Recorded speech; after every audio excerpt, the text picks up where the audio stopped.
अब शेख तकी तो इतना जालिम था, उसने फिर एक शर्त और रख दी। कहने लगा कि मैं जब मानूंगा इसको अल्लाह है, ये मेरी बेटी शेख तकी की पुत्री 12-13 वर्ष की लड़की मृत्यु को प्राप्त हो चुकी थी और उसको कब्र में दबा दिया गया था। अब कहने लगा इसको मैं अल्लाह मानूंगा जब मेरी बेटी को जीवित कर दे। शेख तकी ने एक तीर में 2 शिकार करने चाहिए थे। चाहे थे कि जय नहीं जीवित हुई मेरी बेटी तो इसकी हार हो जाएगी, और जीवित होगी तो मेरी बेटी मेरे पास हो जाएगी। इस राजनीति के माध्यम से उसने फिर ये कंडीशन रख दी। परमात्मा ने कहा कि भाई कह दे सिकंदर लोधी शेख तकी को,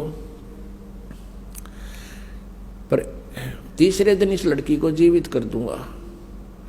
इससे पहले आसपास के अक्षेत्र में सब जगह डंडोरा पीट दो, मुनादी करवा दो। ऐसे नहीं बात बनेगी, कल ने फिर नाट जाएगा। यो हजारों लाखों आदमी हो, कई हजार की संख्या में, और उनको भी विश्वास हो भगवान का।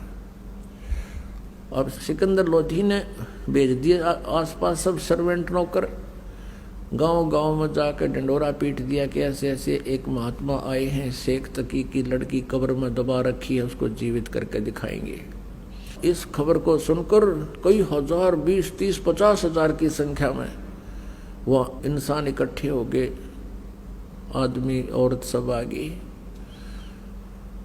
कब्र फुड़वा दी। अब परमात्मा ने कहा कि शेख तकी तू अब अपने जंतर मंतर करके देख ले, कदे बाद में नंबर बनावे, कर ले तू जीवित अपनी बेटी को। सभी उपस्थित जनों ने कहा कि प्रभु इसके पास अगर कोई सिद्धि शक्ति होती तो अपनी बेटी को कौन मरने देता है, कौन कब्र में दबा के जाता है, आप ही करो, इसके बस का नहीं है। तब परमात्मा ने कहा कि हे शेख तकी की बेटी जीवित हो जा। कुछ देर इंतजार किया, नहीं हुई। फिर कहा कि हे शेख तकी की बेटी जीवित हो जा, वह नहीं जीवित हुई। अब शेख तकी का तो खुशी का ठिकाना नहीं रहा, बंगड़ा पा दिया, नाचा कूदा, ने देखा ढोंगी का ढोंग पकड़ा गया। देख लो भाइयों, देख लो, ये ऐसा झूठा कपटी है, ये इसके अब कुछ नहीं इसके पास है ये।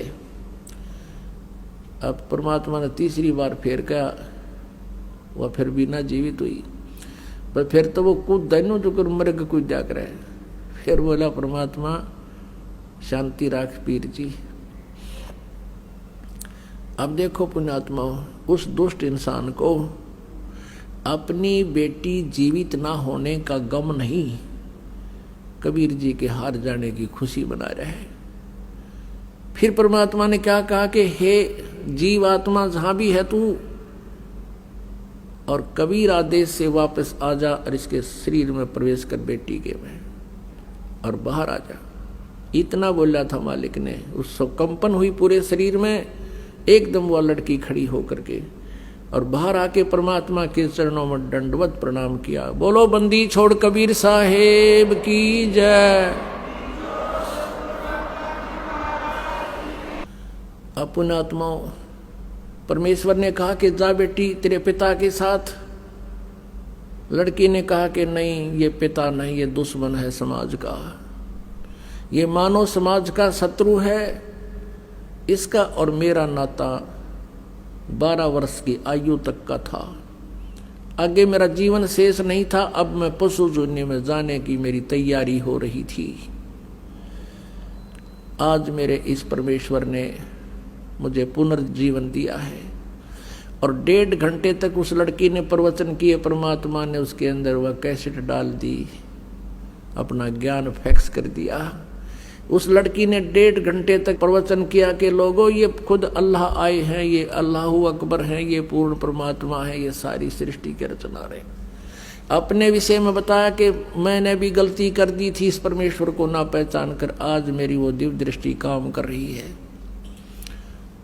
अब पुण्यात्मा उस लड़की को पिछली सारी अपने जीवन की कहानी याद आ गई। ये कमाली वाली आत्मा जो है,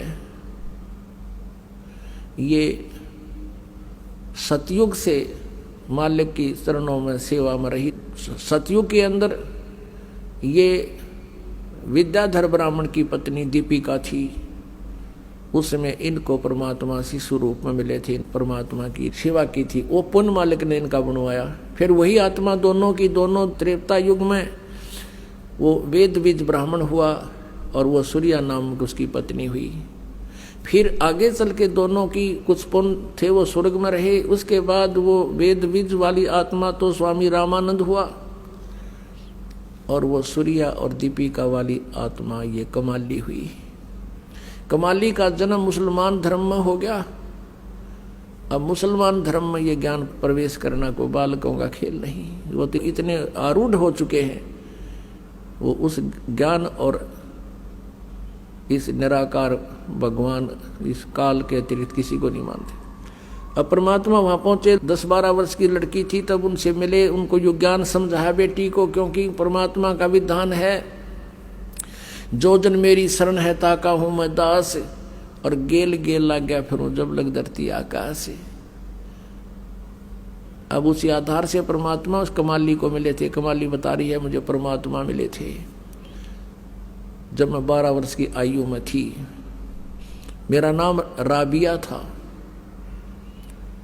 और मैंने परमात्मा की ज्ञान से प्रभावित होकर के पिछले संस्कार भी कुछ काम करते हैं, मैंने नाम भी ले लिया, 4 वर्ष मैंने भक्ति भी की, शादी कराने से भी मना कर दिया था।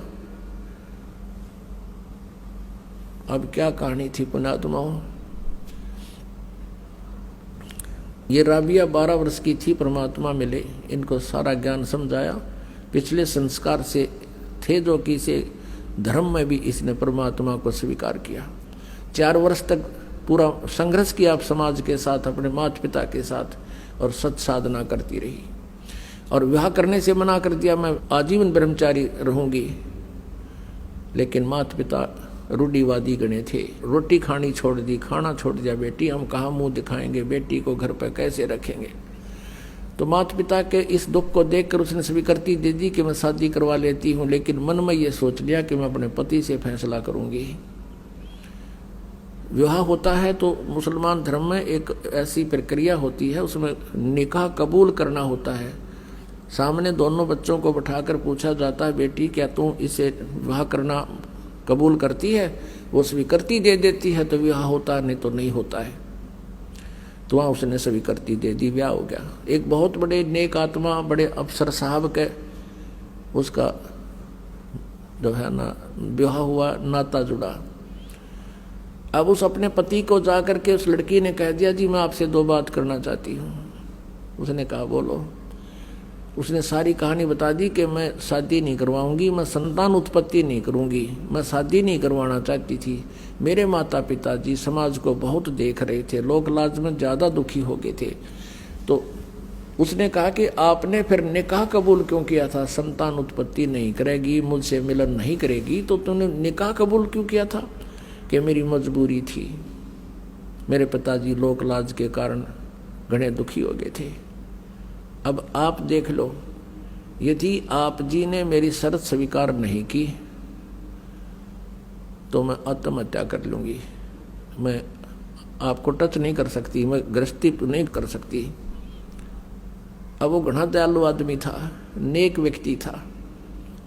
उसने सोचा भाई मैं क्यों पाप का भागी बनूं, ऐसी देवी है, भगवान से डरने वाला था। उसने कहा देखा राबिया बात सुन, ठीक है मैं तो और शादी करवा लूँगा, क्योंकि मुसलमानों में अनेक विवाह हो सकते हैं। लेकिन एक बात ध्यान में रखना, जैसे आपके माता पिता की लाज थी ऐसे मेरे माता पिता की भी लाज है। आपको मैं अलग से दे दूंगा कमरा, और तू भक्ति जैसा भी करती रहना। संसार की दृष्टि में रहेगी मेरी पत्नी, लेकिन मेरे दृष्टि में तो मेरी बहन तुल्य होगी, तुझे कोई दुख नहीं होने दूंगा। लेकिन घर से बाहर नहीं जाने दूंगा, तुझे पर्दे से बाहर नहीं रहने दूंगा। राबिया ने सुख का सांस लिया, हे अल्लाह बड़ी सुनी आपने मेरी। अब उस लड़की ने वहां देखा समाज में, क्योंकि 1, 2, 20, 1000, लाख सभी एक जैसी क्रियाएं कर रहे हैं भक्ति की, परमात्मा वाली भक्ति को छोड़ दिया और वो लोक वेद वाली शुरू कर दी। अब पुण्यात्माओं सत्संग के अभाव से अभी तक ये बिजली गिरती रही। अगर उस लड़की को रह रहकर सत्संग मिलता रहा होता, परमात्मा उन जो त्रुटियां समाज में होती हैं उनको अब पहले करके दिखा दी कि ये ऐसी बिजली गिरती है, इसलिए सत्संग की आवश्यकता रह कर पड़ेगी आपको, तो वह विचलित होगी। और वही पूर्व वाली जो साधना अपने धर्म में थी वो करने लगी, नमाज नमोज और ये सब बकरीद ईद सब करने लगी। फिर होगी जब वो वृद्ध अवस्था में आई, उसने अपने पति से कहा कि अब हज करना अनिवार्य बताते हैं, आपकी आज्ञा हो तो मैं हज कराऊं। मुसलमान धर्म में ये माना जाता है जो हज कराते हैं तो वो सीधे स्वर्ग जाते हैं जब उनकी मृत्यु होती है। हज नहीं करता तो वो अभी वो मतलब पूर्ण लाभ प्राप्त नहीं होता है। उसके पति ने कहा कि आप जा सकती हो। उसने देख लिया है बेचारी, कभी बाहर गली में मैंने किसी से बात करती भी नहीं देखी। कहा कि मैं आपके लिए कोई ऊंट व्यवस्था करवा देता हूँ और साथ में कुछ नौकर भेज देता हूँ। वो कहने लगी नहीं मैं पैदल जाऊंगी, और भी बहुत लोग जा रहे हैं।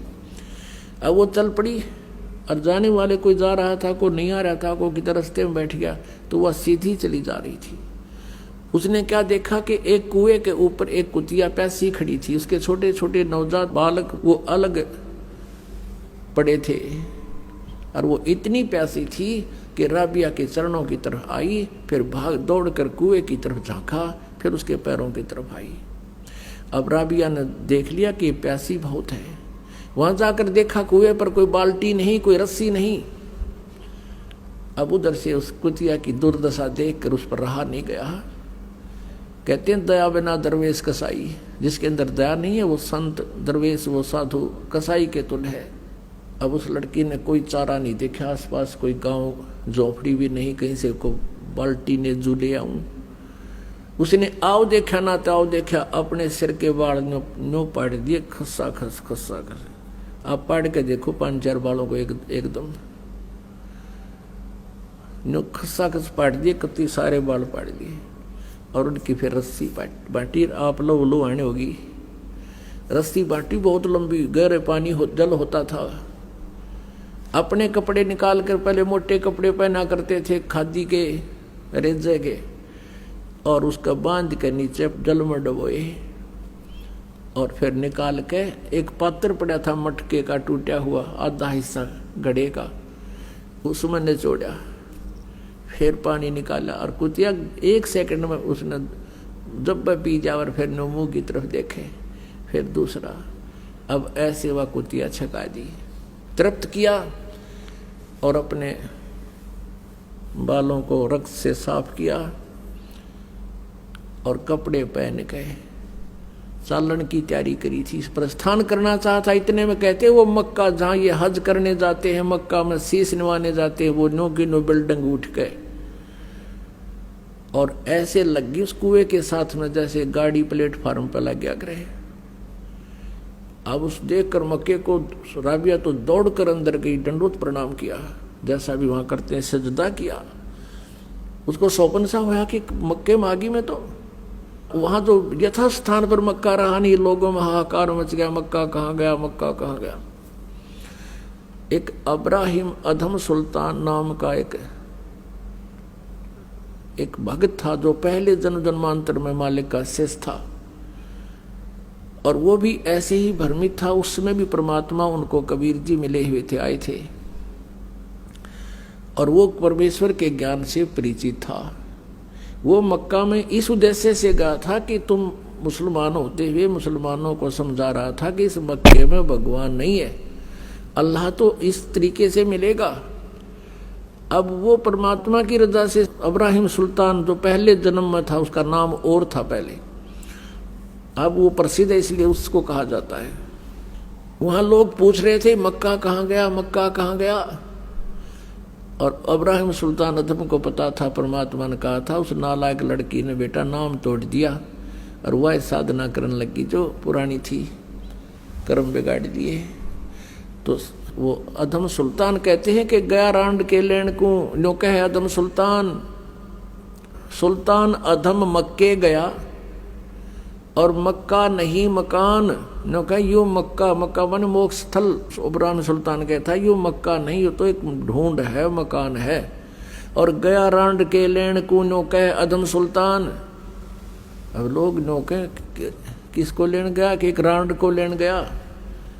मतलब कहने का भाव ये था उसका कि उस नालायक ने के जुल्म कर दिया भगवान की भक्ति छोड़ के, और उस भक्ति के कारण जो पीछे पुण्य कर रखे उस परमात्मा की, और फिर उस लीला से उसको ये इतनी सिद्धियां ऐसा राहत मिल रही है, वो परमात्मा ऐसा दयालु है, उसने उस बेटी के लिए वहीं भेज दिया मक्का पूर्ण परमात्मा कबीर जी ने।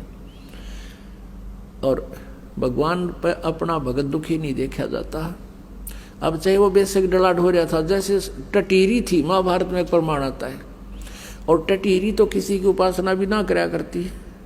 उस समय जब उसने अंडे उत्पन्न कर दिए महाभारत कुरुक्षेत्र के मैदान में, उधर से सेना खड़ी होगी, आकर युद्ध की तैयारी होगी, तब उसने देखा तो जुल्म हो गया, तेरे बच्चे मरेंगे, तेरे अंडे मरेंगे, खत्म होंगे। तब उसने अंतःकरण से रोके भगवान से याचना की थी, मेरे अंडों की रक्षा करियो प्रभु। कहते हैं उसी समय ऊपर से एक इंद्र के हाथी का इतना भारा, हाथी का इतना बहुत बड़ा घंटाला जिसमें 88,000 मन बताते इतना वजन था, ऊपर से आकर उन अंडों पर गिर गया। महाभारत हो गया, अग्निबाण छूटे, वहां दुनिया कटका मर गई, अंडा का आंच भी ना आन दी। अब वह तो कोई भक्ति भी ना करे थी टटीरी, फिर भी मालिक ने उसके पूर्व जन्म के संस्कार से खुद कबीर भगवान ने उसकी रक्षा कर दी। अब यही सती थी राबिया की थी कि काल तो चाहता है ये नास्तिक हो जा, और भगवान चाहते हैं कि इनमें मालिक की चाह बनी रहे। और जब ये कलयुग का ये समय आवे, इस समय है अब सबको पार करने का। यहाँ तक इस भक्ति को, परमात्मा में आस्था को बनाए रखना था हमारे हृदय में। तो इस उद्देश्य से परमात्मा ने वो मक्का उठाकर वहां उस बेटी के लिए भेज दिया। अब वहां अब्राहिम सुल्तान उसको लताड़ रहा है कि ये के ड्रामा दिखाने लग रही है दुनिया की, वाह वाह हो जाएगी, या फूल का कुप्पा हो जाएगी, अपने कर्म बिगाड़ेगी, और वही बनी। जब मक्का वापस आया, देखा एक बहन को लेकर आ रहा है, उसका नाम राबिया था। पूरे मुसलमान धर्म में उस समय राबिया की महिमा ऐसी होगी कि भक्ति हो तो राबिया कैसी, भक्ति हो तो राबिया कैसी, भगत हो तो ऐसा हो, भक्त नहीं हो तो ऐसी हो। अब पुण्यात्मा आगे के बना उसके साथ, अगले जन्म में वो बांसुरी नाम की एक लड़की बनी, और वो इतनी भक्तमती थी, इतने फिर भी आस्था मालिक की उसके हृदय में थी। जब वो वृद्ध अवस्था में आई, उसने सोचा, यूं कहते हैं जो मक्के में मृत्यु को प्राप्त हो जाता है, भगवान प्राप्ति होती है, सीधा स्वर्ग जाता है, भिष्ट में जाता है। उसने सोचा इससे बढ़िया और क्या अवसर होगा, मक्के में अपना सिर काट के और चढ़ा दिया, मृत्यु को प्राप्त होगी। अब सब जगह यूं हो गया कि बंसुरी गई स्वर्ग में, बंसुरी सिद्धि गई स्वर्ग में, बंसुरी सिद्धि गई स्वर्ग में। अब स्वर्ग में कहाँ जाना था, अगला जन्म फिर उसका लड़की का हो गया, वो वैश्या बन गई। एक जीवन वैश्या का व्यतीत किया, और फिर उस परमात्मा की 4 साल की भक्ति, एक सत साधना करने से उसको ये मनुष्य जन्म और मिल गए, 2.5 जन्म और मिल गए इसको। अब उसका मनुष्य का जीवन केवल 12 वर्ष की आयु का शेष था, फिर उसका कई युगों तक मनुष्य जीवन शेष नहीं था। वो फिर शेख तकी के घर पे लड़की के रूप में जन्म था उसी लड़की का। और पुण्यात्मा उस दयालु ने अब उस आत्मा को पहले तक कर्म बनवाए, उनके सतयुग में उनके घर पर आए, और वो ऋषि पाक रहे थे, मालिक की बात सुनी को नहीं, अपने कर्म बिगाड़ेंगे, अपनी गलत साधना करते रहे। फिर त्रेता में फिर परमात्मा उनका उसी रूप में आए, उनसे फिर कर्म बनवाए, मालिक की सेवा करी, बचपन रूप धारण करा लिया शिशु रूप, और फिर वो एक रामानंद बन गया, एक या कमाली डके खाती अंडे। अब दोनों को फिर संभाला मालिक ना के। अब परमात्मा कहते हैं तुमने ना पता मैं कितना दुखी हूं तुम्हारे लिए, तुम तो इस काल की भांग पी के अब राजी हुए फिरो हो। कबीर ये माया अटपटी सब गटान अड़ी, और किस किस न समझाऊं या कुआ भांग पड़ी। अब परमात्मा कहते मैं रोवत हूं सृष्टि को, सृष्टि रोवे मोहे, और गरीबदास इस वियोग को समझ नहीं सकता कोई।